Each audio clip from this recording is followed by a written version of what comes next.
অসম আন্দোলনৰ সেই ধুমুহাই আচলতে আমাৰ এটা ফেব্ৰিকেশ্যন ইউনিট আছিলে শেষ কৰিলে 18 লাখ টকা ধাৰ হয়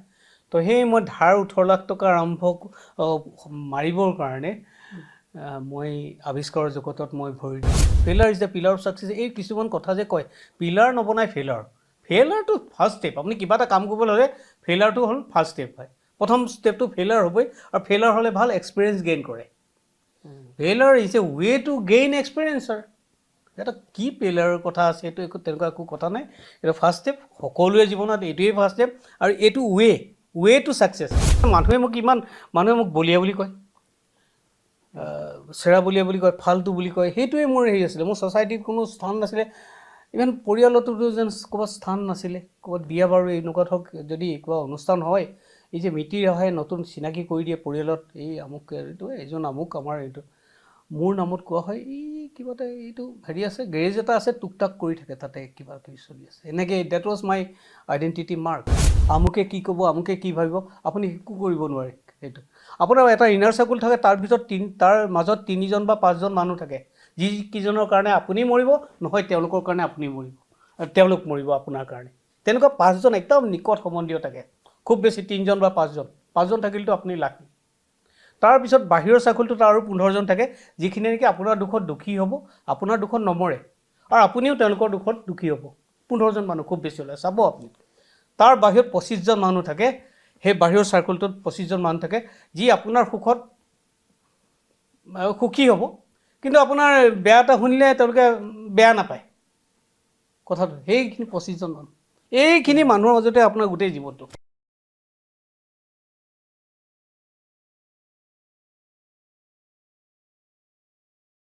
জীৱনলৈ অহা বহু ধুমুহা আৰু প্ৰত্যাহ্বানক নেওচি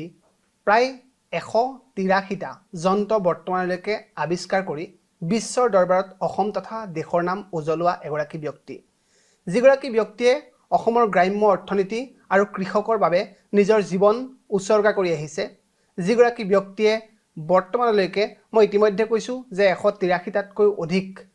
যন্ত্ৰ আৱিষ্কাৰ কৰি তেখেতে নাছাৰ পৰা ৰাষ্ট্ৰপতি ভৱনলৈকে এক সুদীৰ্ঘ এক সুমধুৰ যাত্ৰা বৰ্তমানেও অব্যাহত ৰাখিছে আৰু সেইগৰাকী ব্যক্তি হৈছে দেশৰ চতুৰ্থ সৰ্বোচ্চ অসামৰিক সন্মান পদ্মশ্ৰীৰে বিভূষিত তথা দুবাৰকৈ ৰাষ্ট্ৰপতি সন্মানেৰে বিভূষিত ডক্টৰ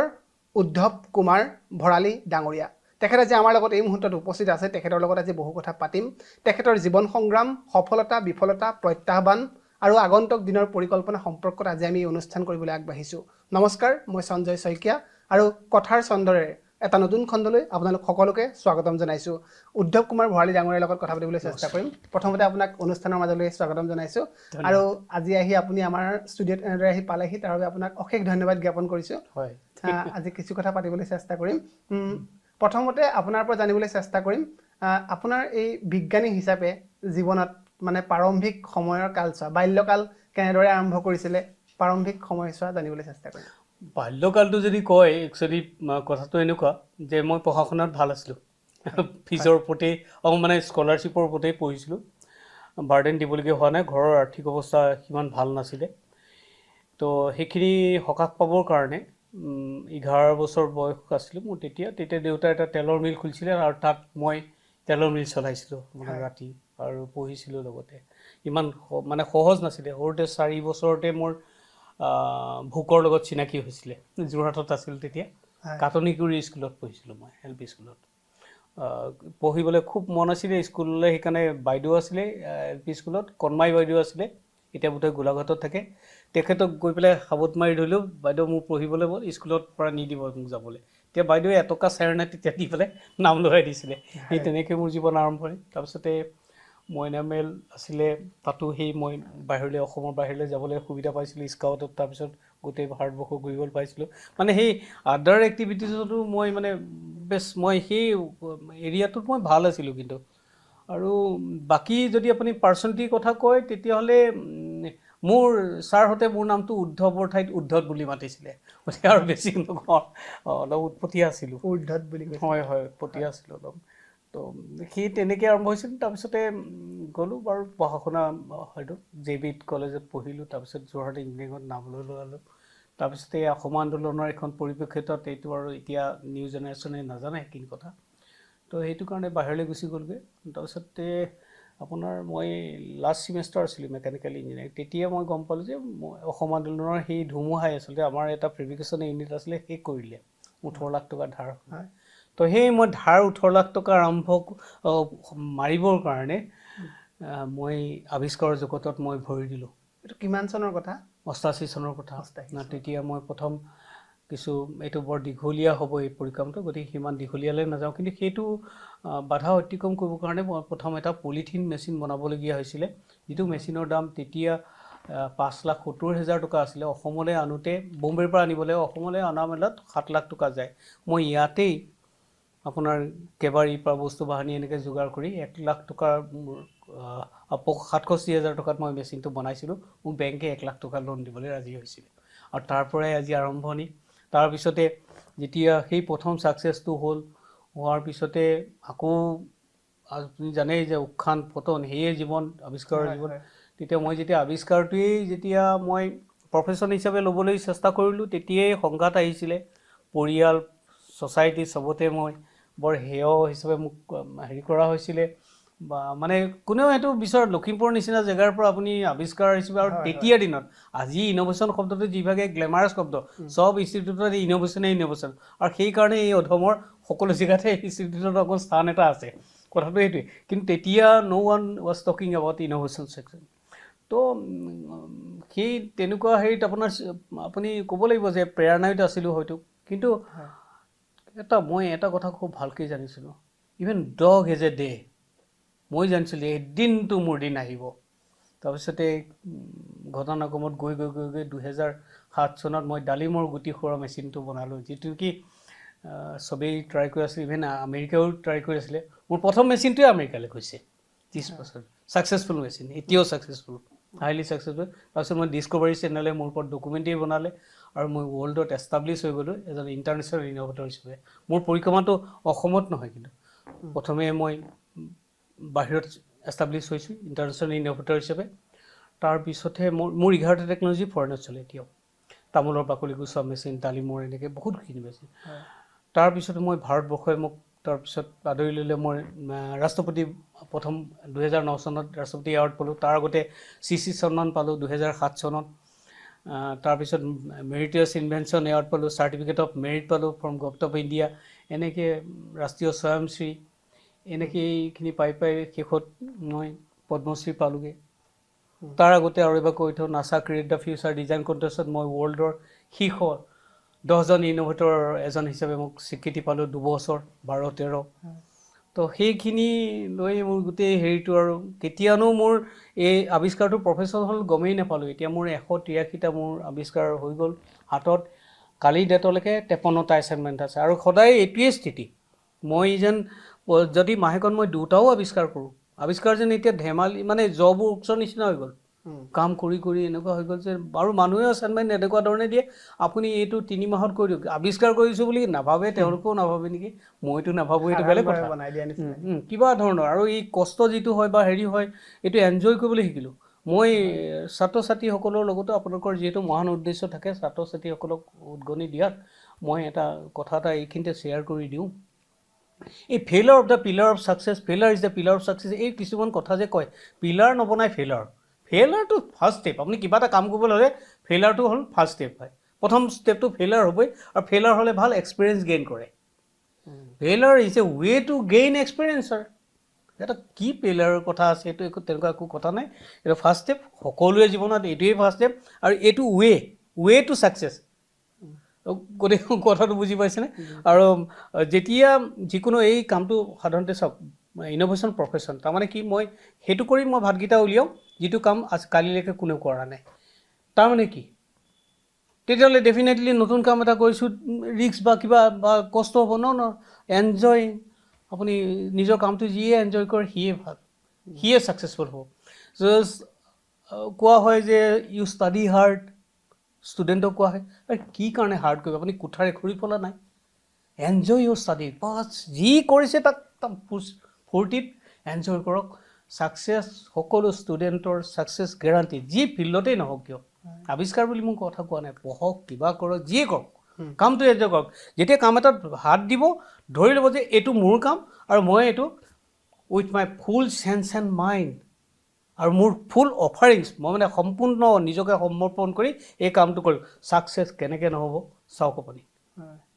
সমৰ্পণ তাৰমানে সমৰ্পণ কৰিলেহে আপোনাৰ ফূৰ্তি পাব, নহ'লে সংসাৰ এখনতে সমৰ্পণ নাথাকিলে সংসাৰখন সুখৰ হ'ব পাৰে নেকি? কথাটো এনেকুৱা। আপুনি নাছাৰ লগত জড়িত আছিলে, ইতিমধ্যে কৈছে। ৰাষ্ট্ৰপতি ভৱনত দুবাৰকৈ আপুনি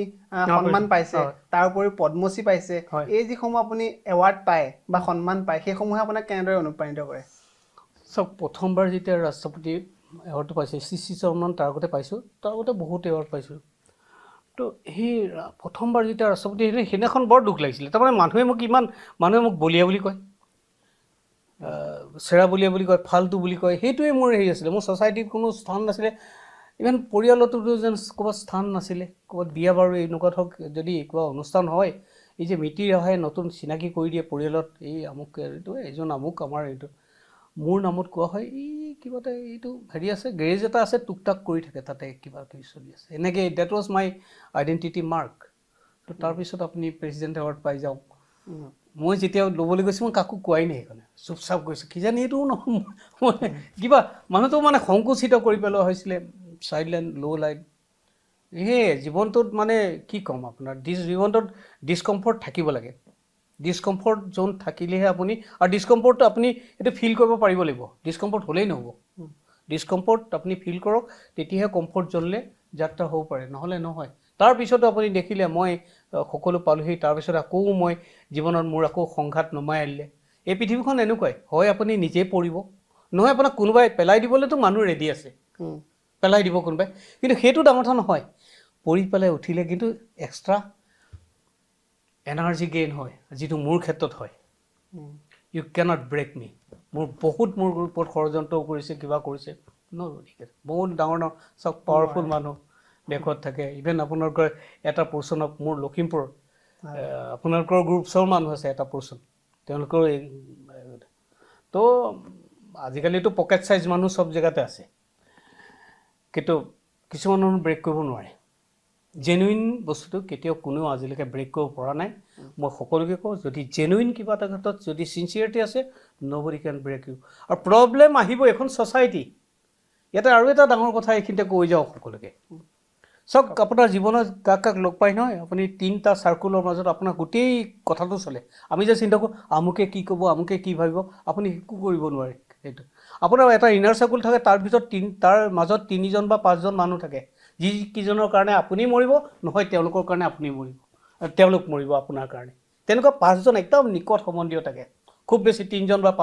5জন থাকিলেতো আপুনি লাকি। তাৰপিছত বাহিৰৰ চাৰ্কুলটোত আৰু 15জন থাকে, যিখিনি নেকি আপোনাৰ দুখত দুখী হ'ব, আপোনাৰ দুখত নমৰে,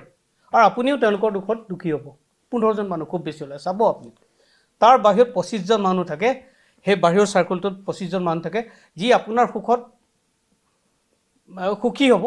কিন্তু আপোনাৰ বেয়া এটা শুনিলে তেওঁলোকে বেয়া নাপায় কথাটো। সেইখিনি 25জন মানুহ, এইখিনি মানুহৰ মাজতে আপোনাৰ গোটেই জীৱনটো। আৰু আমি চিন্তা কৰোঁ আমুকে কি ভাবিব, আমুকক লৈ আমি ব্যস্ত থাকোঁ। আমিতো নিজক লৈ ব্যস্ত হওঁ, নিজক স্বাৰ্থপৰ হ'বলৈ কোৱা নাই। মই মোৰ যিটো আৰ্নিংছ হয় তাৰ পৰা মই এটা কামেই কৰোঁ, সেইটো হৈছে কি, যিখিনি ডিফাৰেণ্টলি এবল মানুহ আছে, বিশেষভাৱে সক্ষম, তেওঁলোকক সঁচা অৰ্থত মই বিশেষভাৱে সক্ষম বনাবলৈ চেষ্টা কৰোঁ। এই প্ৰশ্নটো মই আপোনাক সুধিম বুলি ভাবিছিলোঁ। বিশেষভাৱে সক্ষম যিসকল লোক আছে, তেওঁলোকৰ বাবে আপুনি বহুতখিনি কৰিছে। আমি দেখা পাইছোঁ সংবাদ মাধ্যমতে হওক বা এনেতে হওক, আপুনি যাৰ দুখন হাত নাই তেওঁৰ কাৰণে বিশেষ যন্ত্ৰ আৱিষ্কাৰ কৰিছে। এইখিনি আপুনি কেনেদৰে চিন্তা কৰিছে? সেইখিনি লৈতো মই জীয়াই আছোঁ। মই যিখিনি আৰ্নিং কৰোঁ সেইখিনিয়ে মই সেই কামটো কৰোঁ। আৰু গোটেই ভাৰতবৰ্ষত দুখৰে কওঁ যে ময়ে একমাত্ৰ কৰিবলগীয়া হয়, আৰু কোনো তেনেকুৱা মানুহ নাই, কাৰণ ইয়াত পইচা নাই। এইটো মোৰ পিয়'ৰলি ফিলান্থ্ৰপিক কাম। এই মানুহজনে মোক খবৰ দিলে মই সেই জেগাটোলৈ নিজে যাওঁ, গৈ পেলাই ময়ে সকলো কৰি দিওঁ। আৰু বিশেষকৈ আপুনি চাওক, অকল পেচাব পায়খানা কৰাটো এটা বৰ ডাঙৰ, আপোনাৰ মাক দেউতাকে এদিন দুদিন কৰিলে আৰু তেওঁলোক ঢুকোৱাৰ পিছত কি হ'ব অৱস্থাত, সেই এৰিয়াটোত মই কাম কৰোঁ। খোৱা বোৱাৰ ক্ষেত্ৰত সেই চাওক, এদিন আপুনি খুৱাব, গোটেই বছৰটো খুৱাই নাথাকে, গোটেই জীৱন খুৱাই নাথাকে। তো সেইখিনিত কাম কৰোঁ মই। আজিলৈকে তাত মোৰ ফেইলাৰ হোৱা নাই, মই যেনে তেনে হ'লেও কিবা এটা কৰি দিওঁ। আৰু মোৰ এখন সৰু আশ্ৰম এখন আছে, বৃদ্ধাশ্ৰম, সেইখনো সেই বিশেষভাৱে সক্ষম লোকসকলক ৰাখি পেলাই মই মানে ডিজাইন কৰিবলৈ যাওঁতে সেইখন পাৰ্মানেণ্ট হৈ পৰিলে। আৰু সেইবিলাক লৈ মই বিপদতো পৰিলোঁ তো অনাথ আশ্ৰম হ'লগৈ এই বিপদ সেইখিনিতে ক'ৰবাত কোনোবাই সেইখিনিতে ষড়যন্ত্ৰৰ ৰাস্তা এটা বিচাৰি পালে তো এনেকুৱা কথাবিলাক এইটোৱে চলে কিন্তু মই সুখী এতিয়াও মই সেইখিনি মানুহক এৰি দিব নোৱাৰোঁ তাৰ কাৰণে এতিয়াও সেইখিনি মানুহৰ কাৰণে মই ডেডিকেটেড আৰু মই প্ৰতিদিনে মিনিমাম 2 hours টাইম মই তেওঁলোকৰ কাৰণে স্পেণ্ড কৰোঁ এইটো মোৰ কম্পালচৰি কোনো ইয়াতে নাই আৰু বিশেষ মই আৰ্নিং কৰিবলৈ সময় মই পইচা ঘটিবলৈ সময় পোৱা নাই জীৱনত কিন্তু মোৰ এক্সপেক্টেশ্যন মোৰ ইনকমৰ জোখাৰে গতিকে মই সকলোতকৈ ধনী মানুহ কথাটো বুজি পাইছেনে চিম্পল কথা কিহৰ কাৰণে দুখীয়া হ'ব কোন দুখীয়া কোনো দুখীয়া নহয় যদিহে তেওঁ বুজি পায় আৰু ৰেচপেক্টেশ্যনটো তেওঁৰ মতে কৰিলে বছ লেটা খতম না হয় নে নহয় বাৰু পৃথিৱীত কথা ইমান কমপ্লিকেট নকৰিব গাখীৰ খাওঁতে পেটৰ অসুখ হৈছে আৰু এই গাখীৰত পানী মিহলাই খাওক না প্ৰব্লেমবিলাক তেনেকৈ চল্ভ কৰে সেইটো আপুনি গ্ৰাম্য অৰ্থনীতি আৰু কৃষকসকলৰ বাবে বহুত কাম কৰিছে আমি দেখা পাইছোঁ তেওঁলোকৰ কাৰণে কেইবাটাও যন্ত্ৰ আৱিষ্কাৰ কৰিছে বা এনেদৰে সহায় কৰিছে গতিকে সেইখিনি আপোনাৰ যিখিনি আৱিষ্কাৰ সেই আৱিষ্কাৰখিনিয়ে কৃষকসকলক বা গ্ৰাম্য অৰ্থনীতিত কেনেদৰে সহায় হৈছে বুলি ভাবে আপুনি চাওক গোটেই ভাৰতৰ পৰাই এই কৃষকসকলৰ কাৰণে বিভিন্ন ধৰণৰ আহিলা বিকজ যিখিনি আছে এতিয়া কোনোবাই কৈ দিব এই আমুকত এইটো বস্তু আছে তামুক কিন্তু মোৰ এইখিনি মানুহৰ কাৰণে সেই বস্তুখিনি নাই সাধাৰণ কৃষকে ব্যৱহাৰ কৰিব পৰাকৈ একচুৱেলি এই যন্ত্ৰবিলাক এতিয়াও আৱিষ্কাৰ হোৱা নাই মানে আপোনাক যি ধৰণে লাগে তেওঁলোকৰ বিষয়ে আপুনি বুজিব লাগিব আপুনি নিজে খেতি কৰি পাব লাগিব 4 বছৰ আপুনি এগ্ৰিকালচাৰ পঢ়িছে অথচ সেই ষ্টুডেণ্টখিনি কিন্তু তেওঁলোকে কৃষকৰ মানসিকতাটো কিন্তু গ্ৰ' হোৱা নাই আপুনি জেনেৰেল মানুহৰ কথাটো বাদেই দিয়ক আপুনি ঘটনাটো তেনেকুৱা হয় না 4 বছৰ ইঞ্জিনিয়াৰিং পঢ়িলে কিন্তু সেইটো মানসিকতা নাই হোৱা ইঞ্জিনিয়াৰিং 4 বছৰ আপুনি মেডিকেল পঢ়িলে কিন্তু সেই মানসিক সেইটো কিন্তু গ্ৰ' নহ'লে বস্তুবিলাক হ'ল তেনেকুৱা আচলতে সেইকাৰণে কথাবিলাক হয় এতিয়া চাওক শেহতীয়াকৈ আৰু কথা হৈছে ল' কষ্ট হ'ব লাগিব আমাৰ মানুহখিনি ডিজিটেলাইজ হোৱা নাই গতিকে সেই হিচাপে হ'ব লাগিব অসমত মইচাৰ ভেলু ইমান আৰু চবতকৈ ডাঙৰ কথা তামিলনাডুত যিটো টেকন'লজি কাম কৰে পঞ্জাৱত যিটো টেকন'লজি কাম কৰে অসমৰ কাৰণে এইটো প্ৰযোজ্য নহয় এগ্ৰিকালচাৰ ইকুইপমেণ্টছ এনেকুৱা তাৰমানে জ'ন ৱাইজ বেলেগ ধৰণে ডিজাইনছ হ'ব লাগে আপুনি যেতিয়া প্ৰেক্টিকেলি যাব তেতিয়া গম পাব আপুনি এতিয়া মই শেহতীয়াকৈ এটা ভাৰত চৰকাৰৰ এটা এছাইনমেণ্ট নেক্টাৰৰ যোগেদি আহিছে এইটোত লাগি আছোঁ সেইটো মষ্ট ইম্পৰ্টেণ্ট হ'ব ধান ৰোৱা মেচিন আমাৰ নৰ্মেল কঠীয়াটো কোনোবাই ক'ব পাৰে যে ধান ৰোৱা মেচিন আছে হয় কিন্তু তাত মেট নাৰ্চাৰীয়ে বেলেগ ধৰণে কঠীয়াটো কৰা হয় কিন্তু আমাক লাগে নৰ্মেল কঠীয়াটোৱে যাতে আমাৰ মানুহে মোৰ ডিজাইনটো এনেকুৱা হ'বলৈ গৈ আছে 5,000 পৰা 20,000 টকাৰ ভিতৰত হাতে টানি লৈ গ'ল ধান ৰুই যাব যিটো অলৰেডি আছে সেইটো ব্যয়বহুলো হৈ থাকে ব্যয়বহুল বহুত আৰু সেইটো তাৰ কাৰণে কঠীয়াটো বেলেগ ধৰণে কৰিবলগীয়া হয় যিটো নেকি আমাৰ কৃষকৰ কাৰণে সম্ভৱপৰ হৈ নুঠে আৰু চবতকৈ ডাঙৰ কথা কি আজিকালি গাঁথনিটো চাওক সেইটো কমে 5 লাখ 4 লাখ কিমান আমি আৰু গাঁথনিটো কিমান আমাৰ গাঁথনিটো হৈছে এনেকুৱা আপোনাৰ হৈছে 3জন বা 5জনৰ আজিকালি পৰিয়াল তাৰ মাজত আপুনি 2 বিঘা 3 বিঘা খেতি কৰিব আপুনি 5 লাখ টকাৰ মেচিনটো কিনিব নেকি তো গতিকে আপোনাক মেনুৱেল মেচিন এটা লাগে এনেকুৱা টানি লৈ গ'ল ধান ৰুই গ'ল কাৰণ আজিকালি হিতাধিকাৰী বহুত বাঢ়িলে গতিকে ধান ৰোৱা মানুহ নাই গতিকে আৰু সেইটো মই 2 মাহৰ ভিতৰত উলিয়াব লাগিব মোৰ এইখিনি শেহতীয়াকৈ খেতিয়কৰ বা জেনেৰেল মানুহৰ সুবিধা হোৱাকৈ আমাৰ অসমীয়া ঢেঁকীটো মেকানাইজ কৰা হৈছে এইটো আৰু মই যোৰহাটৰ এইখিনিতে সাংবাদিক মহলে মোৰ বহুত প্ৰমোট কৰিছে যোৱা 2 বছৰৰ পৰা আৰু এইটো মই যোৰহাটতে লাঞ্চ কৰিম এই দুটা মেচিন হয় হয় আমি আৰু কথা পাতিম কিন্তু এটা সৰু বিৰতি লৈ লওঁ দৰ্শকসকল আমি আৰু কথা পাতিম আজি আমাৰ লগত আছে পদ্মশ্ৰী ডক্টৰ উদ্ধৱ কুমাৰ ভৰালী ডাঙৰীয়া তেখেতৰ লগত আমি আৰু বহু কথা পাতিম কিন্তু এইখিনিতে লৈ লৈছোঁ এটা সৰু বাণিজ্যিক বিৰতি Looking for the best future for your child? Your search ends here. Offering 10+2 in science, arts and commerce, we don't just educate, we shape futures. Welcome to Shamford Futuristic School, Jorhat, where excellence meets innovation and every child is prepared for tomorrow. Ranked #1 school in Jorhat and proudly placed 10th across Assam,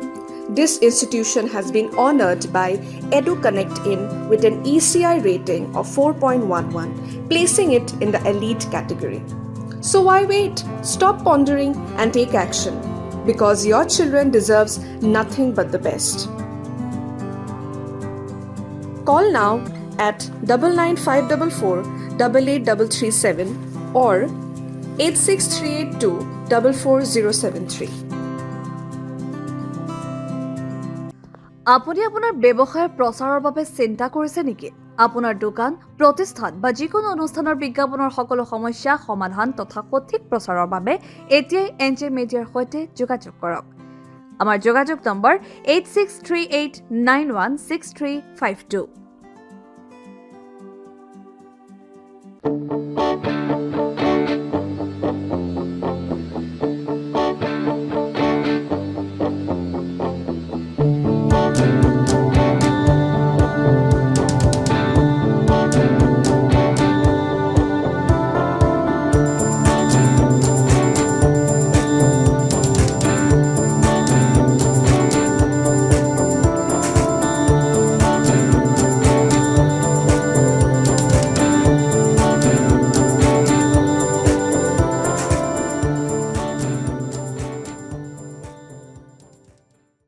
প্ৰিয় দৰ্শকসকল আজি আমাৰ সৈতে উপস্থিত আছে লখিমপুৰৰ এগৰাকী বিশেষ ব্যক্তি আমি ইতিমধ্যে কৈছোঁ যে তেখেত হৈছে পদ্মশ্ৰী ডক্টৰ উদ্ধৱ কুমাৰ ভৰালী বিশিষ্ট বিজ্ঞানী আৰু তেখেতৰ লগত আমি ইতিমধ্যে কথা পাতি আছোঁ আৰু কিছু কথা পাতিবলৈ চেষ্টা কৰিম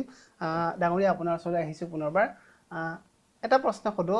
যিহেতু আপুনি 183টা যন্ত্ৰ এতিয়ালৈকে আৱিষ্কাৰ কৰিছে নিজা প্ৰচেষ্টাৰে সম্পূৰ্ণ গতিকে বৰ্তমান সময়ত বজাৰত বহু যন্ত্ৰ উপলব্ধ হয় বজাৰত যিবোৰ যন্ত্ৰ উপলব্ধ হয় সেইবোৰ যথেষ্ট ব্যয়বহুল হয় বহু ৰাইজে ক্ৰয় কৰিব নোৱাৰে আপুনি যিসমূহ যন্ত্ৰ আৱিষ্কাৰ কৰে সেইসমূহ ব্যয়বহুল নহয় কম খৰচতে ৰাইজে ল'ব পাৰে আৰু লৈ ব্যৱহাৰ কৰিব পাৰে গতিকে সেইসমূহৰ এই বজাৰৰ সমূহৰ তুলনাত আপোনাৰ সমূহৰ মানে বিশেষত্ব কি বুলি ভাবে আপুনি চব মেইনলি মই কৈছোঁ যে মই যে এই যে সংখ্যাটো দিলোঁ 183টা ইয়াত এইটো নহয় যে মোৰ কিবা এটা মন গৈছে মই আৱিষ্কাৰ কৰিছোঁ তেনেকুৱা নহয় মোৰ এছাইনমেণ্ট হিচাপে মোৰ কামটো আহে ইণ্ডিভিজুৱেলৰ পৰা আহে কোম্পানীৰ পৰা আহে গভৰ্ণমেণ্টৰ পৰা আহে কোনোবা শিক্ষানুষ্ঠানৰ পৰা আহে এনেকুৱা শিক্ষানুষ্ঠানবিলাকে ৰিচাৰ্চৰ নামত বহুত পইচা ড্ৰ কৰিবলৈ পায় তেওঁলোকে ইন'ভেশ্যন পাৰ্টটো মোলৈ পঠিয়াই দিয়ে এনেকুৱা ধৰণে চলে ঠিক আছে এতিয়া কথাটো হৈছে কি তাতে প্ৰথম কথাটোৱে আহে যে মোৰ এণ্ড ইউজাৰ মেক্সিমাম কেছেছ কি হয় একেবাৰে সাধাৰণ মানুহ গতিকে আপুনি ল' কষ্টত কৰিব লাগিব আৰু একদম চিম্পল হ'ব লাগিব চুইচটো দিছে কামটো হ'ব লাগিব বেছি ইলেক্ট্ৰনিক্স বেছি এইবিলাক কথা মানে থাকিব নালাগে আৰ্টিফিচিয়েল ইণ্টেলিজেঞ্চৰটো এতিয়ালৈকে মানে সেইখিনিতো আমাৰ মানুহখিনিৰ ক্ষেত্ৰত নৰ্মেল মানুহৰ ক্ষেত্ৰত সেইটো মানে প্ৰয়োজনো নাই দৰকাৰো হোৱা নাই আৰু ইয়াতে সেই তেনেকুৱা ধৰণে মই ডিজাইন কৰিব লাগিব মই তেনেকুৱা ধৰণে শিক্ষাদানো কৰোঁ ছাত্ৰ ছাত্ৰীক যে just wait every complex problem has the simplest solution সত্য এইটোৱেই জাষ্ট ধৈৰ্য ধৰি ৱেইট কৰক প্ৰতিটো কমপ্লেক্স প্ৰব্লেমৰ একদম চিম্পলেষ্ট সলিউশ্যনটো সদায় আছে আকৌ এটা আৱিষ্কাৰ কৰি তাতেই শেষ নহয় আপোনাৰ সেইটো যেতিয়া এণ্ড ইউজাৰৰ ওচৰলৈ যাব এইটোত মই ধৰক এতিয়া এক্সপাৰ্টাইজ পাই গ'লোঁ এনেই এইটো এটা বৰ দীঘলীয়া পৰিক্ৰমা আৱিষ্কাৰৰ পিছত আপুনি কমাৰ্চিয়েল যন্ত্ৰটো বনোৱালৈকে সেইটো এটা দীঘলীয়া পৰিক্ৰমা কিন্তু এতিয়া এক্সপিৰিয়েঞ্চ যিহেতু 30-35 বছৰ এইটো লাইনতে কাম কৰিছোঁ গতিকে তাৰ কাৰণে আৰু মোৰ বেলেগে সময় এটা দৰকাৰ নহয় মই লগতে কৰি দিব পাৰোঁ মানে কথাটো বুজি পাইছেনে আপুনি স্কিল হ'লে নহ'ব আজিৰ ডেটত আপুনি এক্সপাৰ্ট হ'ব লাগিব স্কিল মানুহ কি আপুনি কিবা এটা কাম মানে সুচাৰুৰূপে কৰিব পাৰে এক্সপাৰ্ট কোনজন য'ত নেকি স্কিলনেছ আপুনি খটুৱাই থাকোঁতে যদি কিবা এটা নতুন প্ৰব্লেম এটা পালে ঘপছে তাক আপুনি চেঞ্জ কৰি আপোনাৰ গোটেই টেক্সচাৰ চেঞ্জ কৰি আপুনি যদি কামটো কৃতজ্ঞতাৰে কৰিব পাৰে সেইটো কয় এক্সপাৰ্টাইজ চ' এক্সপাৰ্ট হ'ব লাগিব তো সেইটো এক্সপাৰ্টাইজ হওক ইমান দিন কামত আছোঁ গতিকে আহি গৈছে আৰু চবতকৈ ডাঙৰ কথা কি কনচেনট্ৰেশ্যন আপুনি কোনোবাই মেডিটেশ্যনৰ কথা কয় কোনোবা কাম কৰিলে কিবা নতুন পঢ়িলে বা কিবা হেৰি কৰিলে ন মেডিটেশ্যনৰ আগতে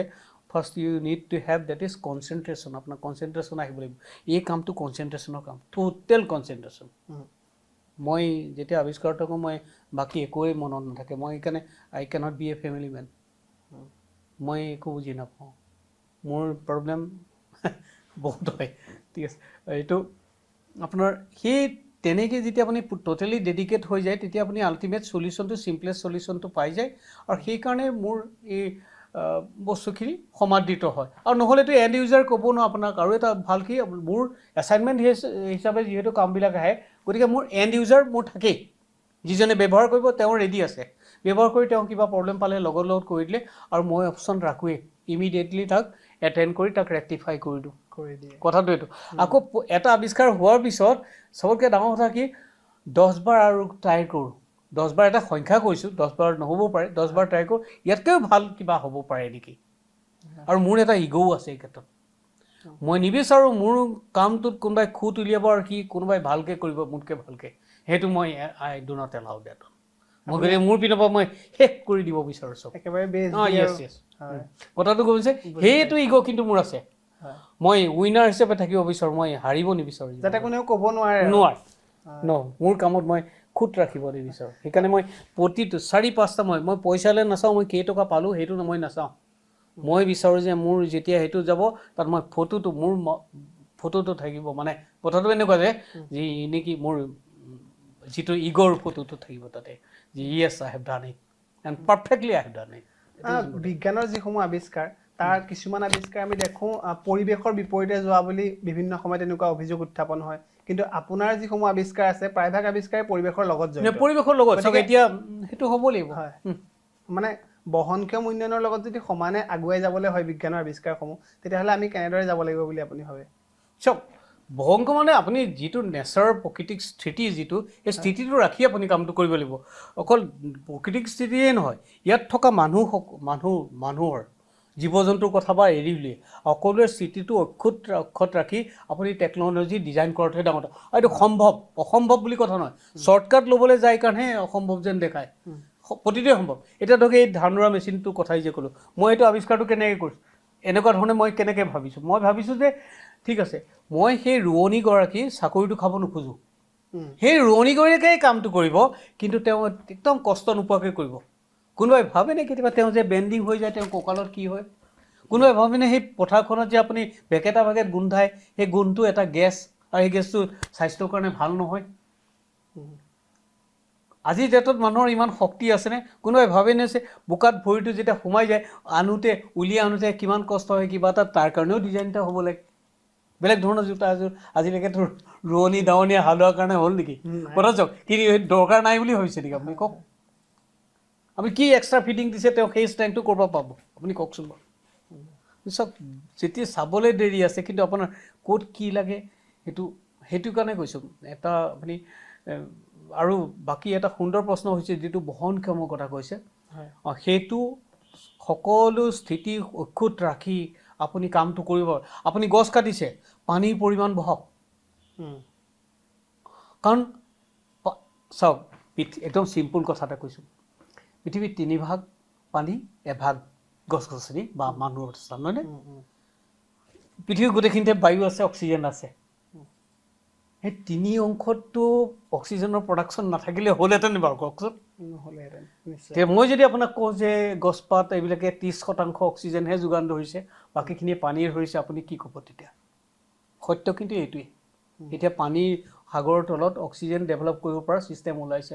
পাথৰ বিচাৰি পোৱা হৈছে, তেওঁলোকে ডাৰ্ক অক্সিজেন বুলিও কোৱা হৈছে। আকৌ এই পানী যে সেউজীয়া হয় তাতে ফাইটোপ্লেংকটন, মই এটা কাৰণে এণ্টাৰপ্ৰিনাৰশ্বিপৰ কাৰণে কথাষাৰ উলিয়াইছোঁ, জ্ঞান দেখুৱাবৰ কাৰণে উলিওৱা নাই। এই পানীটো যে সেউজীয়া হয় দেখিবলৈ, তাত এটা সৰু এককোষী ঘাঁহ থাকে, তাৰ নাম হৈছে ফাইটোপ্লেংকটন। সি আপোনাৰ ৱৰ্ল্ডৰ 80% অক্সিজেন প্ৰডিউচ কৰি আছে। আৰু সেই ঘাঁহটো মানে জলজ জীৱৰ কাৰণে অতি উত্তম, আপোনাৰ মাছ চাছৰ কাৰণে বহুত উত্তম। এতিয়া সেই ফাইটোপ্লেংকটনটো যদি আপুনি নৰ্মেল পুখুৰীত বা আমাৰ পুখুৰীলৈ যদি আনিব পাৰোঁ, যদি আমি যাক গ্ৰ' কৰিব পাৰোঁ, আপোনাৰ ফিছ হেল্থৰ কাৰণে বহুত ভাল হ'ব। আৰু ফিছ হেল্থৰ লগত কেলৈ আমি জড়িত, আমি খাইছোঁ যে, নহয় জানো? আমি সমস্যাৰ কথা ক'লে নহ'ব, আমাক সমাধান লাগে আছিলে। সমস্যাৰ কথাটো এইটো প্ৰব্লেম আমি ঢেৰ ক'ব পাৰোঁ প্ৰব্লেমটো। আৰু চবতকৈ ডাঙৰ থাকি মই আপোনাৰ আজি চেনেলত কৈ যাওঁ, এই যদি ডেভেলপমেণ্টৰ আপুনি বহনক্ষম বা যিয়েই নহওক, আপুনি ডেভেলপমেণ্টৰ যদি কথা কয়, নতুন কিবা প্ৰক্ৰিয়া উদ্ভাৱনৰ যদি কথা কয় তেতিয়াহ'লে ফাৰ্ষ্ট থিং অসমত বা ভাৰতবৰ্ষৰ সকলোতে এটা বস্তু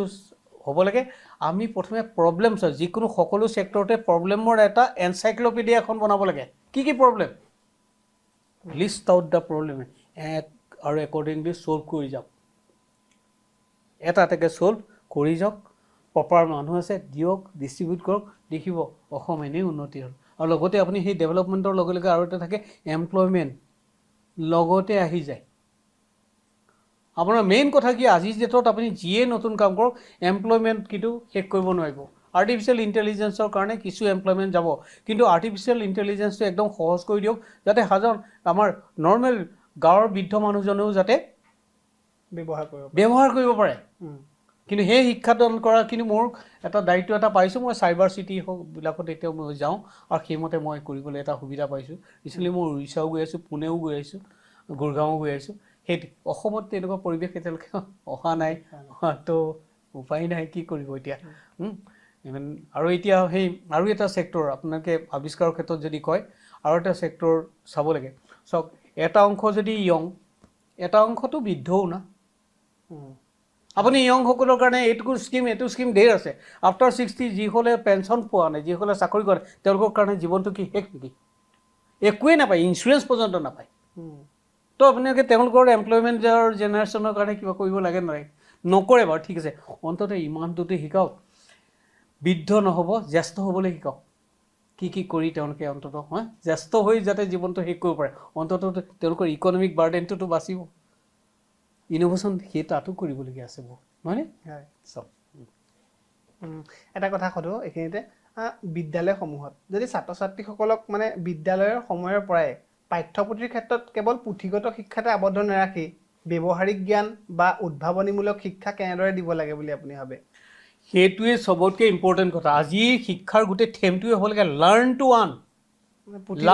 আৰ্ণ যিটো লাৰ্ণিং আপুনি কেপিটেলাইজ কৰিব পাৰিব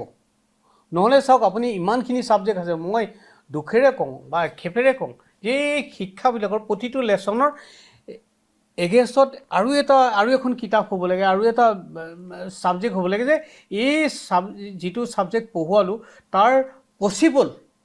এপ্লিকেশ্যনছ ক'ত হ'ব পাৰে আপুনি পঢ়ুৱাইছে আপুনি হেৰি কৰিছে আৰু যদি এইখিনি হয়ও আমাৰ ব্যৱস্থাটো এনেকুৱা শিক্ষা ব্যৱস্থাটো সেই একাডেমিচিয়ানখিনিৰ ওপৰত এক্সপেক্ট কৰা হয় যে তেওঁলোকে আপোনালোকক প্ৰেক্টিকেল কথা শিকাব আপুনি চিন্তা কৰক জীৱনত বাঁহৰ কাঠি এটা বনাই নোপোৱা মানুহজনে আপোনাক কেনেকৈ আপোনাৰ হেৰি শিকায় মোক কওকচোন বাৰু কথাটো কিছুমান ডিফেক্ট আছে কথাটো বুজি পাইছে বহুখিনি চৰকাৰৰ ভুল নাই চৰকাৰে বহুখিনি পোষ্ট এনেকুৱা ধৰণৰ ছিষ্টেম ক্ৰিয়েট কৰিছে ধৰক বাহিৰত তেনেকৈ ধৰক যিখিনি কয় প্ৰফেচাৰ প্ৰেক্টিছ বা তেনেকুৱা ধৰণৰ কিছুমান কৰিছে এক্সটাৰ্নেল লেকচাৰ কিন্তু সেইসকলৰ সুবিধা বাৰু পায়নে তেখেতসকলে উইথ ডিগনিটি আজি যদি মই পাম বনোৱা মিস্ত্ৰীজনক উইথ ডিগনিটি কোনোবা এখন কলেজত আহি পেলাই আপুনি সেইটো তেওঁ আত্মসন্মান ৰক্ষা কৰি কেইদিন তেওঁ পঢ়ুৱাব বা তেনেকুৱা মানে সেই পৰিৱেশটো আছেনে চবতকৈ ডাঙৰ কথা এইটো বাইক চলাইছে কোনোবাই গাড়ী চলাইছে সেই গাড়ীৰ বিষয়ে ডিটেইলছ জনাব পৰাকৈ আছে নেকি আপুনি আৰু সেই তেওঁ সসন্মানে পঢ়াব পৰা হ'বনে তেনেকুৱা ব্যৱস্থা আছে নেকি এখেতসকলৰ লগত ছ'চিয়েল ষ্টেটাছ তেওঁলোকে একেধৰণে মেইনটেইন কৰি শিক্ষাদান কৰি দিব পৰাকৈ ব্যৱস্থা কৰি দিয়াৰ পৰিৱেশটো হৈছে জানো কথাবিলাক তাতে আছে কোনো কাম সৰু নহয় কোনো কাম ডাঙৰ নহয় মই আপোনাক কৈছোঁ আপুনি চাওক যদি ছ'চাইটিত চাই সেই আমি যিসকলক সম্বৰ্ধনা জনাওঁ ছাত্ৰ ছাত্ৰীসকল সেইসকলে কিন্তু ছ'চাইটিখন সমাজখন ধৰি ৰখা নাই যিসকল সম্বৰ্ধনা দিবলৈ আমি মন নকৰিলোঁ বা উপেক্ষা কৰিলোঁ সেইসকলে কিন্তু আহি পেলাই ধৰণি ধৰিছে নহয়নে বাৰু কথা কিন্তু সত্য সেইটোৱে শিক্ষাই গতিকে আপুনি চাওক যিটোৱে ধৰিছে আপুনি ধৰণি ধৰিছে তেওঁলোকৰ কাৰণে আপুনি ইম্পৰ্টেঞ্চ একো ৰখা নাই কিন্তু গতিকে চাওক আপুনি চালিখন বাদ দি অকল খুঁটাকেইটাৰ ওপৰত বাৰু কেনেকৈ আপুনি কৰিছে বাৰু কওকচোন বাৰু কওক কাৰণ সেই চালিখন নাথাকিলেতো খুঁটাকেইটাওতো ভাগিব নহয়নে বাৰু চ' কথা চব যিখিনি মানুহে ডু এণ্ড ডাইট চিটুৱেশ্যন পৰে নহয় তেওঁলোকে কিন্তু আপোনাৰ ষ্ট্ৰাকচাৰ গঢ়িব পাৰে আৰু যিসকলে টোটেলি ইণ্টেলেকচুৱেল তেওঁলোকে ডু এণ্ড ডাই চিটুৱেশ্যনত নপৰে তেওঁলোকৰ কাৰণে ৰাস্তা এটা আছে ক'ৰবাত যাব ইয়াত নহ'লে অন্য এখন জেগাত যাব নহ'লে এইখন জেগাত নহ'লে বিদেশত যাব চলি যাব কিন্তু যিখিনি মানুহ ক'তো যাবলৈ জেগা নাই তেওঁলোকেতো ইয়াতে ছাৰ্ভাইভ কৰিবলৈ চাবনে তেওঁলোকৰ সেই ছাৰ্ভিভিয়েল যুগখনত কিন্তু আমিও বাচি যাম কথা সেইটোৱেই আপুনি যেতিয়া প্ৰাৰম্ভিক আৱিষ্কাৰ কৰিছিলে আপুনি ইতিমধ্যে কৈছে 1988 চনত পলিথিন বনোৱা এটা যন্ত্ৰ আৱিষ্কাৰ কৰিছিলে আৰু তেতিয়া আপুনি আৰু এটা কথা কৈছে যে তেতিয়া আপোনাৰ যথেষ্ট আৰ্থিক দৈন্যতা আছিলে বহুত প্ৰত্যাহ্বান আছিলে গতিকে এতিয়া এনে এটা প্ৰশ্ন উত্থাপন হয় মানে বৰ্তমান সময়ত যে পঢ়াৰ ক্ষেত্ৰতে হওক যে কয় আৰ্থিক দিশটো হেঙাৰ হয় কোনোবাই কয় এনে বিভিন্ন কথা ওলায় আপুনি তেতিয়া সেই আৰ্থিক দিশটোৰ লগত কেনেদৰে যুঁজিছিলে চব আৰ্থিক দিশটো পঢ়াত হেঙাৰ বা এইবিলাক কথা হয় আজিকালি কিবা এটা ভাল ৰিজাল্ট কৰিলে আপুনি চাকি পোহৰত পঢ়িছিলে নেকি আপোনাৰ এইখিনি এইবিলাক আপুনি হয় চেঞ্চটো সেইটোৱে তাক গ্ল'ৰিফাইড কৰা হয় আপোনাৰ নিগেটিভ কিবা এটা এছপেক্ট লৈ সেইটো এটা ফেশ্বনহে হৈছে এইটো ফেক্ট নহয় আপোনাৰ যদি প্ৰব্লেম ডিছকমফৰ্ট জোনত নাথাকে এক্সট্ৰা অৰ্ডিনেৰী কেতিয়াও হ'ব নোৱাৰে আপুনি একো ডেলিভাৰ কৰিব নোৱাৰে আপুনি চাওক আপুনি একদম কমফৰ্টত গৈ থাকক এটা ষ্টুডেণ্ট গৈ পেলাই সি IAS কিবা এটা হ'লগৈ সামান্য সংঘাত আহিব ব্ৰেক কৰিব আৰু যি নিজৰে যি ব্ৰিটিল ষ্ট্ৰাকচাৰ ভংগুৰ যাৰ ষ্ট্ৰাকচাৰ সি কি আনক আপোনাৰ ছাপৰ্ট দিব পাৰিব এইটো কিন্তু কোনো কবি সাহিত্যিকৰ আমিতো কবি সাহিত্যিক নহয় প্ৰেক্টিকেল ফিল্ডৰ পৰা কৈছোঁ আৰু এই যে আৰ্থিক হেঙাৰ ন যাৰ নিজৰ ইচ্ছা থাকে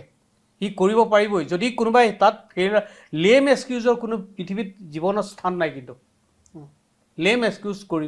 আপুনি দি কোনো স্থান নাই মই প্ৰেক্টিকেলি কৈছোঁ আপুনি এইখিনি ক্ষেত্ৰত ষ্ট্ৰিক্ট হ'ব লাগিব হাৰ্ড হ'ব লাগিব এই যে বাৰে প্ৰতি ইনচেণ্টিভ বাৰে প্ৰতি ইটোৰ কাৰণে ইনচেণ্টিভ ন সেইটো নহয় একচুৱেলি কিছুতো কৰক ভাই ঠিক আছে হোটেলত কাম কৰক কোনোবাই এতিয়া মোৰ এইটো কথাটো বেয়া পাব কিন্তু পঢ়িবলৈ মন আছেতো আপোনাৰ উদ্দেশ্যটো কি কামটো হৈছে কি আপুনি ঠিক আছে মই জানো আপুনি এইটো জব আপোনাৰ যিটো ডিজাৰ্ভিং যিটো কৰে জব লাগে সেইটো এইটো নহয় কিন্তু বৰ্তমানৰ কাৰণে এইটো কৰিলে আপুনি সেইটো পাবলৈ সপোন দেখিব পাৰে জাষ্ট চিম্পল ইকুৱেশ্যন হয়নে বাৰু আপোনাৰ ডিজাৰ্ভিং ডেফিনেটলি আমি চবেই জানো আপুনিও জানে মই জানো যে আপুনি বেলেগ কিবা এটা ডিজাৰ্ভ কৰে কিন্তু বৰ্তমানৰ ষ্টেপটো যিটো এই জবটো চিম্পলি কথাবিলাক তেনেকৈ ল'লেই হ'ল ইয়াত কোনো কথা নহয় শেষ যাত টাইম মই কৈছোঁ ন এই 3টা চাৰ্কুলৰ মাজত যি থাকিবলৈ চাওক বাকী পৃথিৱীত কোনে ভাবে কি কৰিব তাক লৈ পেলাই আমি লাষ্ট কৰি পেলাই আজি হাতত পোৱা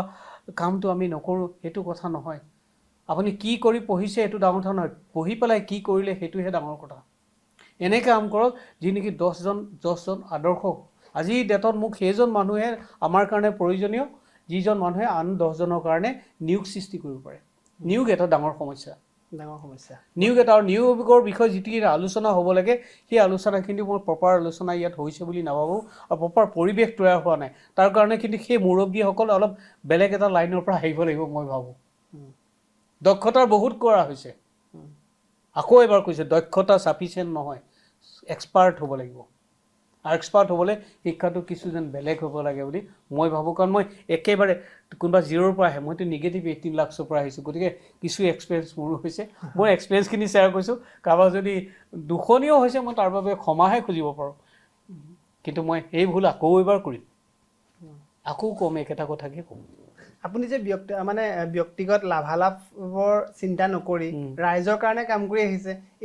এইটো কৰাৰ আপোনাৰ কিবা আঁৰৰ কিবা কাৰণ আছিলে নেকি কাৰণ চাওক মই নিজে বহুত দুখৰ পৰা আহিছোঁ মই কৈছোঁ যে 4 বছৰতে বয়সতে মই ভোকৰ লগত চিনাকি হৈছিলোঁ এতিয়া মই ভাবিছিলোঁ মই কোনোবাই হয়তো সপোন দেখিব যে মই বহুত ধনী হ'ম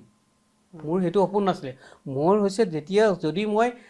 কিবা এটা কৰিব পৰা মানুহ এটা হওঁ মই কিন্তু সেইসকল মানুহক উভতি চাম মোৰতো তেনেকুৱা কোনে কেনেকৈ লৈ আপোনাৰ প্ৰস্তুত আৰু যেতিয়া মই কিবা এটা কৰিব পৰা হ'লোঁ ভাবিলোঁ নহয় এইটো আৰু বাকী বিশেষভাৱে সক্ষমসকল লোক এতিয়াও মোৰ তাত লখিমপুৰত মই এজন নগণ্য মানুহ মোৰ কোনো তেনেকুৱা বেংক বেলেঞ্চ নাই কিন্তু সেইসকল দুখত পৰা মানুহৰ দেখোন ঠিকনা দেখোন ময়েই মোৰ ওচৰলৈতো আহে এতিয়া কি কৰিম কি কোনোবা দৰৱ কিনিব পইচা কোনোবা খাবলৈ নাই মোৰ ওচৰলৈতো আহিব মইতো একো ধনী মানুহৰ গন্তিত নপৰোঁ কথাটো হৈছে আৰু বিশেষভাৱে সক্ষম লোকসকলৰ কথাটো এনেকুৱা যে আমাৰ যিটো ধাৰণা আছিলে হুইল চেয়াৰখন আৰু আপোনাৰ ট্ৰাইচাইকেলখনেই যেন তেওঁলোকৰ একদম সকলো সমস্যাৰ সমাধান কৰে মই আপোনালোকক ক'ব বিচাৰোঁ মাত্ৰ 10% মানুহেহে আপোনাৰ সেই বিশেষভাৱে সক্ষম মানুহৰ কাৰণে এইটো প্ৰযোজ্য বাকী কিন্তু 90% মানুহৰ কিছু বেলেগ বস্তু লাগে যেতিয়া মই সেই যিয়ে কওক আপুনি নাচাৰ যোগেদিয়ে হওক বা প্ৰেচিডেণ্টৰ পাই যেতিয়া মই ফেমাছ হ'লোঁ তেতিয়া সেই সকল লোকে বা পৰিয়ালৰ লোকে মোক এপ্ৰ'চ কৰিলে তেতিয়াহে মই গম পালোঁ যে এইসকলৰ পৃথিৱীখনে বেলেগ যাৰ হাত নাই তেওঁলোকৰ জীৱনটো মূৰটোৱে ধুই পোৱা নাই পিঠিটো হৈ পোৱা নাই বাকী পেচাব পায়খানা আপুনি বাদ দিয়ক কাপোৰ পিন্ধা বাদেই দিয়ক আৰু যদি লেডিজ হয় কি হয় মই সেইখিনি কথা ক'বলৈ নাযাওঁ প্ৰাইভেচি কথা তেনেকুৱা বহুত আৱিষ্কাৰ কৰিবলগীয়া হয় মই এগৰাকী লেডিজে চুলিখিনি কি কৰিব কওকচোন ধুব লাগিব নালাগে জানে নে আপুনি তাত চাবোন গৈ কোনোবাই যে ধুই দিয়ে চেপু দিয়ে সেইখিনি থাকি যায় পিছত তেওঁলোক তপা হৈ যায় সমস্যা পিঠিটো কাহানি নগৰিলে হ'ব নেকি আপুনি কওকচোন বাৰু বাকী মই বাদ দিছোঁ তো সেইখিনি মানুহেতো মোৰ ওচৰলৈ আহিব না কথাটো বুজি পাইছে তো আপুনি তেখেতসকলৰ প্ৰতি বদ্ধপৰিকৰ মই বদ্ধপৰিকৰ মই এইটো মোৰ দায়িত্ব মোক কথাটো বুজিছোঁ গতিকে কোনোবা এজনতো লাগিব নাই কিন্তু মই দুখিত খালি এটাই বেয়া লাগে মোৰ ওচৰত ইণ্টাৰ্ণশ্বিপ কৰিবলৈ বহুত MTechৰ পৰা আদি কৰি ফিজিক্সৰ বহুত ষ্টুডেণ্টে আহে কিন্তু মই এইখিনি কৰিবৰ কাৰণে সেইখিনিৰ কাৰণে আৰু এটা জেনেৰেশ্যন মই ডেভেলপ কৰিব নোৱাৰিলোঁ তাৰমানে পেৰেণ্টছসকলৰ পিতৃ মাতৃৰ এক্সপেক্টেশ্যন থাকে, গতিকে তেওঁলোকক এই ফিলান্থ্ৰপিক কামত আৰু নহয় তো সেইটো নোৱাৰিলোঁ। তো মই বিচাৰোঁ যে সেই ক্ষেত্ৰত আহক, সকলোৱে আহক। বিশেষভাৱে সক্ষম কেৱল নামটো দিলেই বিশেষভাৱে সক্ষম হৈ নাযায়, সঁচা অৰ্থত তেওঁলোকক কিবা এটা উপায় দি বিশেষভাৱে সক্ষম কৰাবলৈ চাওক। ৰিচেণ্টলি হাত ছিগা মানুহ এটা আহিছিল, তেওঁ মই বহুত কিবা কিবি কৰি দিছিলোঁ, খোৱা বোৱা চব কৰি দিলোঁ। তেওঁ ক'লে যে মই এতিয়া কি কৰি খাম ছাৰ, খোৱাটোতো কৰি দিলে আপুনি, টয়লেটলৈ যাম, কিন্তু কি কৰি খাম ছাৰ, মানে কি কৰিব, মইতো হাঁহ কুকুৰা এইবিলাক আনি পেলাই বেছি পালে মই খাব বিচাৰিছোঁ। এতিয়া হাঁহ কমচে কম বাছখনত উঠিবলৈও হাত দুখন নাই। মোক ক'লে আপুনি স্কুটি এখন বনাই দিয়ক। মই প্ৰথমে তাক খেদি দিলোঁ, কি কথা কৈছোঁ, হাত নাই।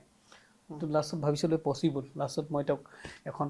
স্কুটি এখন কিনি দিলোঁ, বনাই দিলোঁ, হাত নাই দুখন, চলাই পেলাই এতিয়া বেপাৰ কৰি খাইছে। মোক সেই বেপাৰৰ পইচাৰে যোৱা আপোনাৰ বিহুত মোক চাৰ্ট এটাও দিছে, উপহাৰ দিছে, মৰমৰ উপহাৰ। কোনোবা উইভিং লেডিজ জীৱন ভৰ আপোনাৰ 35 বছৰ বয়সে, মই নাম নকৰোঁ লেডিজ আপোনাৰ, তেওঁ মোক প্ৰথমে লগ পাই কৈছিলে ছাৰ মই হাতেৰেহে খোজকাঢ়োঁ, চেণ্ডেলযোৰ মই হাতত পিন্ধোঁ, এইটো ডাইলগ তাৰমানে এনেকৈ বগোৱা পাই যায়। তেওঁক এখন ট্ৰাইচাইকেল বনাই দিয়া হ'ল, এতিয়া তেওঁ ভাল উইভাৰ, ধুনীয়াকৈ বজাৰ সমাৰ কৰি আৰ্নিংছ কৰি খাই আছে, তেনেকুৱা অগণন হেৰি আছে। তো মোৰ ভাল লাগে সেইটো, ছেটিছফেক্ট, বহুত হাইলি ছেটিছফাইড। মোৰ জীৱনটো কিবাটো কাৰোবাৰ কাৰণেতো কামত আহিছে না, তাতকৈ বেলেগ সুখ নালাগে আৰু জীৱন। আৰু কি লাগে বুলি মই চবতকৈ পৃথিৱীৰ সুখী মানুহটো মই, মোক কোনে দুখী কৰিব পাৰে আপুনি কওকচোন, মোক কেনেকৈ ভাঙিব আপুনি, কি ষড়যন্ত্ৰে আপুনি মোক ভাঙিব পাৰিব, দুখী কেনেকৈ কৰিব মোক কওকচোন। মই কাৰণ ভিতৰৰ পৰাই সুখী না, মোৰ একো নহ'লে সকলো দুখ পাৰ কৰিব পৰাকৈ মোৰ ইন'ভেশ্যনটো হবি হিচাপে আছে। মই চবকে কওঁ জীৱনত এটা বস্তু ৰাখক, এটা হবি ৰাখক, যি নেকি আপোনাৰ যাক অৱলম্বন কৰি আপুনি অতি দুখৰ সময়টো আপুনি পাৰ কৰিব পাৰিব। এইটো আপুনি বুজিব, কোনেও নুবুজে, ভিতৰি আপুনিয়ে সুখী হ'ব। এতিয়া আপোনাৰ নতুন প্ৰজেক্ট কি আছে বুলি ক'লে? এতিয়া ৰিচেণ্টলি মই এইটোত খুব ব্যস্ত হৈ আছোঁ আপোনাৰ, এই ধান ৰোৱাটো, কাৰণ মোৰ হাতত 2 মাহ সময়ো নাই। ধান ৰোৱা এই কঠীয়া ৰোৱা যিটো 5,000 পৰা 20,000 টকাৰ ভিতৰত মোৰ টাৰ্গেট। কোনোবাই টানি লৈ যাব আৰু ৰুই যাব, নহ'লে ট্ৰেক্টৰ বেগত ভৰাই পেলাই, 2টা প্ৰজেক্ট। আৰু অসমীয়া ঢেঁকীটো আছিলে, সেইটো কমপ্লিট কৰিলোঁ। আৰু বাকী এই যিটো ফাৰ্টিলাইজাৰ, এতিয়া চবতে আমি এমপ্লয়মেণ্ট দিবলৈ হ'লে আমি পল্ট্ৰি ফাৰ্ম বা আপুনি প্ৰমোট কৰিছে, চব কৰিছে, আপুনি ডায়েৰী ফাৰ্ম চব কিবা কথা কৈছে, কিন্তু তাৰ মূল বস্তুটো হৈছে দানাটো বৰ কষ্টলি হ'ল এতিয়া বাহিৰৰ পৰা আহে। এতিয়া মোৰ এনেকুৱা এটা মেচিন লাগে, সৰু মেচিন এটা, পাৰিলে 10,000 টকাৰ ভিতৰত এটা মেচিন লাগে, যি দানাটো ঘৰতে বনাই দিব পাৰে। সেইটো কামত লাগিছে, শেষ পৰ্যায়ত এইকেইদিনতে ওলাবই আৰু সেইটো তেনেকৈ। সেইটো আৰু তাৰ উপৰি কিবা প্ৰজেক্ট লৈ থৈছে নেকি? আৰু প্ৰজেক্ট বহুত আছে। সৰিয়হটো আপোনাৰ এই যে সৰিয়হৰ লগত মাটিটো থাকে, মিক্স হৈ আহে, দেখিছেনে? সৰিয়হটো সমানে, এতিয়া সৰিয়হৰ পৰা তেলটো ওলাই চিধে মাটিটোত সোমাই যায়, মিক্স হৈ যায়, ওলোৱা। গতিকে আপুনি সেই মাটিটো আঁতৰাই দিব লাগে তাৰ পৰা, সৰিয়হটো কিন্তু অক্ষত থাকিব লাগিব।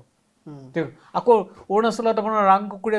মিথুন খাই দিছে। মই কেইটামান এছাইনমেণ্টৰ কথা কৈছোঁ, মিথুন গোটেই ৰাতিটোৰ ভিতৰতে 8টা মাৰি দিয়ে। এতিয়া আপুনি ৰাং কুকুৰটোও মাৰিব নোৱাৰে, অথচ মিথুনটো বচাব লাগিব। মিথুনটো গোহালিত বান্ধিব নোৱাৰে আপুনি। মানুহবিলাকৰ ৰিকুৱাৰমেণ্ট চাওক আপুনি কেনেকৈ। এতিয়া এই যে কাটা আপুনি ফেঞ্চিং দেখিছে, আপুনি এই যে আমাৰ বহুত আমাৰ ল'ৰা তাতে এংগেজ হৈ আছে। বাহিৰৰ পৰা মেচিন আহে, বিশেষ ধৰণৰ তাঁৰ এডালহে আপুনি সেইটো ফেঞ্চিংটো বনাব পাৰে। কিন্তু আমাৰ নৰ্মেল তাঁৰ এডাল লৈ পেলাই এই ফেঞ্চিং বনাবলৈ গৈ পেলাই আমাৰ যিখিনি এণ্টাৰপ্ৰিনাৰ্ছ লোকে বৰ কষ্ট হৈছে, তেওঁলোকেও আহিছে, তেওঁলোকৰ কাৰণে মেচিন বনাই দিবলৈ। কোনোবা আনকি আপোনাৰ বুনিয়া বনাবলৈও মেচিনৰ কাৰণে বিচাৰি যায়, তিল পিঠাৰ কাৰণে। কিন্তু মই সেইটো প্ৰমোট কৰা নাই, মই সেইটো নিবিচাৰোঁ, এইটো থাকক। ঢেঁকীটো মেকানাইজ কৰিছোঁ, সেইটো দৰকাৰ আছে। মই জানো ঢেঁকীও নাই, ঢেঁকী দিয়া মানুহো নাই। সেইটো যোৰহাটলৈ আহিব, কোনোবা হামদৈ বুলি এটা অনুষ্ঠান আছে, তেওঁলোকে এছাইনমেণ্ট দিছিলে, দুলীয়াজানলৈও গৈছে, এনেকৈ গৈছে আৰু। তো মই যোৰহাট বেছতে আপোনালোকৰ যোগেদি এইটো এতিয়া লাঞ্চ কৰিবলৈ গৈ আছোঁ অহা মাহত। মই এইটো লাঞ্চ কৰিম, 2টা মেচিন মই চাই আছোঁ, একেলগে লাঞ্চ কৰিম। ৰিচেণ্টলি মাহ প্ৰসাদ ধোৱা মেচিনো ইয়াতে পপুলাৰ হৈছে, আপোনালোকৰ যোগেদিয়ে লাঞ্চ কৰা হৈছিলে। পকা মিঠৈ এতিয়াও দুৰ্বাৰ গতিত চলি আছে। এইখিনিতে ঢেকীয়াখোৱা আৰু বৰদোৱাৰ নামঘৰত 50 কেজি একেলগে প্ৰসাদ ধুব পৰা মেচিনো ডিজাইন হৈছে, তেওঁলোকৰ কাৰণে এইকেইদিন লাঞ্চ হ'ব। এনেকৈ চলি আছোঁ। বাকী আকৌ এবাৰ কৈছোঁ, বিশেষভাৱে সক্ষম লোকৰ এটা দীঘলীয়া লিষ্ট আছে, মই কৰি আছোঁ। কিমান দিন কম, এয়া কেইটামান ক'লোঁ আপোনালোকক, এইকেইটা কাম আছে এতিয়া হাতত। আকৌ ফাৰ্টিলাইজাৰ বেলেগে বনোৱাৰ সুলভ মেচিন বনোৱাৰো এছাইনমেণ্ট আছে মোৰ হাতত, ল' কষ্টত ফাৰ্টিলাইজাৰটো। এইটো দানা বনোৱা আছিলে, এইটো ফাৰ্টিলাইজাৰ দুইটাই কিন্তু কৃষি ভিত্তিত যদি আপুনি কথা কয় এই দুটা বাদ দি একো নহয় এই দুটা লাগিবই আপুনি ৰিয়েং বাকী এই যে আপুনি পশু ৰাখিছে তাৰ দানাটো আপুনি কাটি কুটি যদি সেউজীয়া ঘাঁহনিও লগাই সহজে কাটিব পৰা মেচিন চেচিনো এইবিলাকৰো দৰকাৰ হৈছে বহুত আকৌ আপোনাৰ আমাৰ এতিয়া ফল মূল শিলিখা আমলখি এইবিলাক আপোনাৰ গুড়ি কৰি বাহিৰলৈ বহুত চেল হৈছে এতিয়া সেইখিনি গুড়ি কৰি দিয়া শুকুৱাই দিয়া এইবিলাক মেচিনছৰ দৰকাৰ হৈছে সেইবিলাকো ডিজাইন চলি আছে এণ্টাৰপ্ৰিনাৰশ্বিপ ব্যৱহাৰ কৰিছে চলি আছে তেওঁলোক অৰ্থনৈতিকভাৱে সবল হৈছে মেক্সিমাম লেডিজ সেইটো ক্ষেত্ৰত ময়ো সুখী তেওঁলোকো সুখী এনেকৈ চলি আছে জীৱনটো ব্যস্ত ভাল লাগে আমি অনুষ্ঠান সামৰিব লাগিব সময় হৈ আহিছে কিন্তু শেষত এটা প্ৰশ্ন সোধো প্ৰশ্ন মানে এইটো আপোনাৰ পৰা পৰামৰ্শ বিচাৰিম যিসকল নৱপ্ৰজন্মৰ উদ্ভাৱক আছে উদ্ভাৱক হ'বলৈ যাৰ মন যায় যিসকলে চেষ্টা কৰি আছে বা ছাত্ৰ ছাত্ৰী আছে যি বিজ্ঞান খুব বেছি ভাল পায়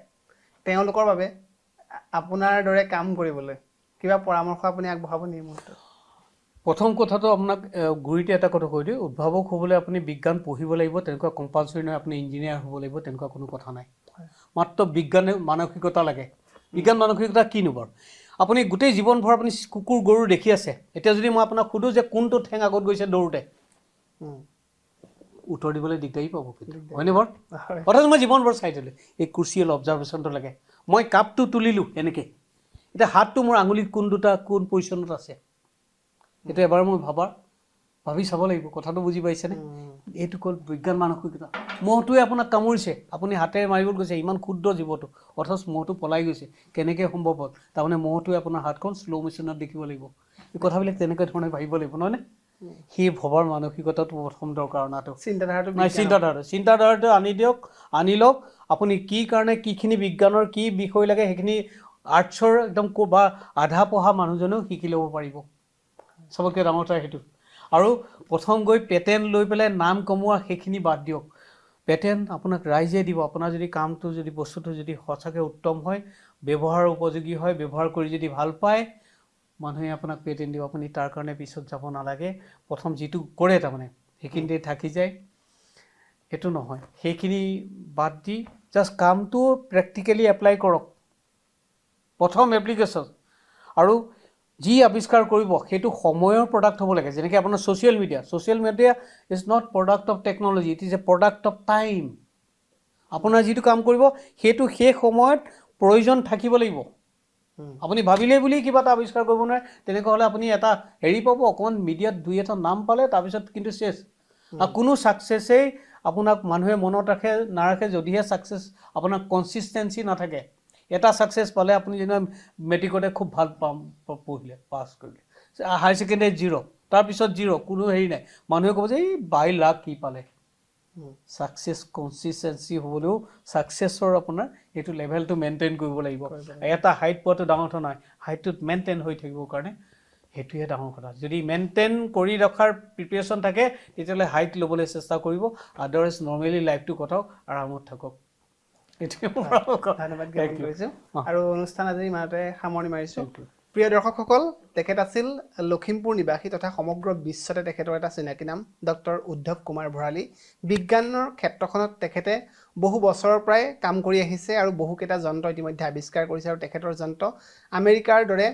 বিশ্বৰ উন্নত দেশতো বৰ্তমান চলি আছে গতিকে আৰু তেখেতৰ নতুন কেইবাটাও প্ৰকল্প আছে সেয়া আহিব